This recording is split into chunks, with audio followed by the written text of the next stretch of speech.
Well, we're talking more about our winter storm situation, also the threat for some severe weather on the East Coast. A very busy day, Todd. It is. Yeah, we've had a lot of great pictures that have come in from viewers like yourself and video. We're going to actually start out in Linden, Michigan. Mark getting this video for us. Snow falling. Looks like a very snowy day. Lansing, Michigan, nearly 8 inches reported by Weatherman KG on Twitter. And a very snowy bush in Cecil, Ohio. Dwayne snapping that picture.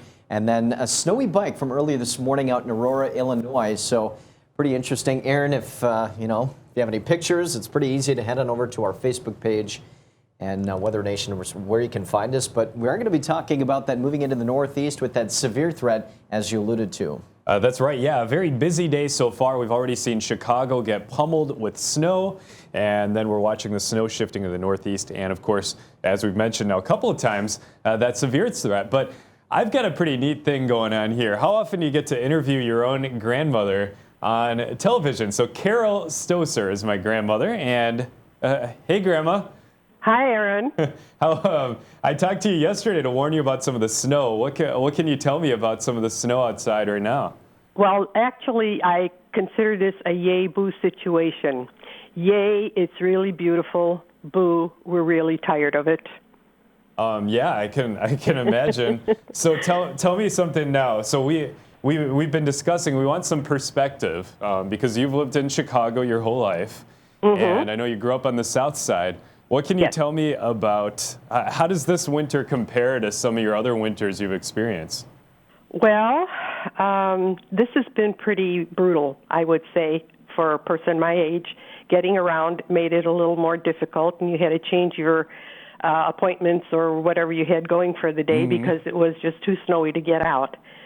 Fortunately, this morning I have no appointments, so I'm locked in and it's perfectly okay. I'm looking out on my back patio out into the yards next to me, and it's really beautiful. Yes. But as far as winter, when I was younger, I think it was a lot harder because we had to walk everywhere. There was not a lot of transportation. Even though I was in the city, the transportation just didn't go that way. Well, I think that's pretty good. Does it surprise you to know that this is the third snowiest winter on record now in Chicago? No, because I've lived through those winters, so I kind of expected it to be up there, but I didn't think we were going to be third. I thought it wouldn't get that far, but it has. So well, stay safe out there, Grandma. Don't do anything too wild, and we'll I'll check in with you once we're done with our show here. But thanks for calling in. Okay, take care. Have a good day. You too.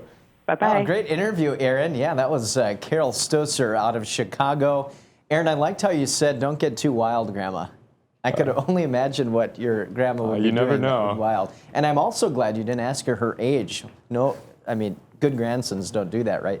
So Joliet, 6.2 inches. And it appears that here with Chicago O'Hare checking in with 3.6 earlier today. Yes, indeed, we've jumped into that third snowiest winter season on record. All of this is shifting up to the Northeast. We've had reports of some thunder snow actually in northern Indiana and northwestern Ohio. This was the view from Toledo. Look at the roadways. They are snow covered.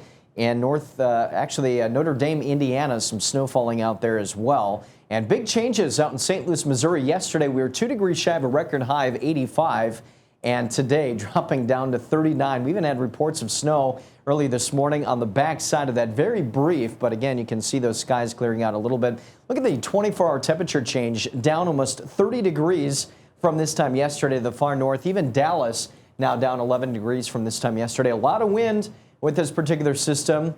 Winds gusting up close to 45, maybe even 50 through the afternoon. Here's some of the more recent wind gusts, as you can see from Little Rock.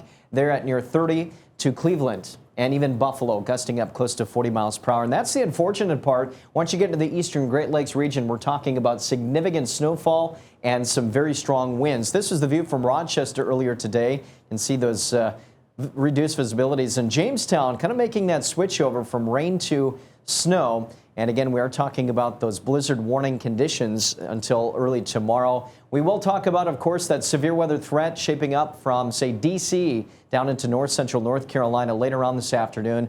We'll have much more here at Weather Nation. Stay tuned, but a big change in temperatures here along the eastern seaboard tomorrow.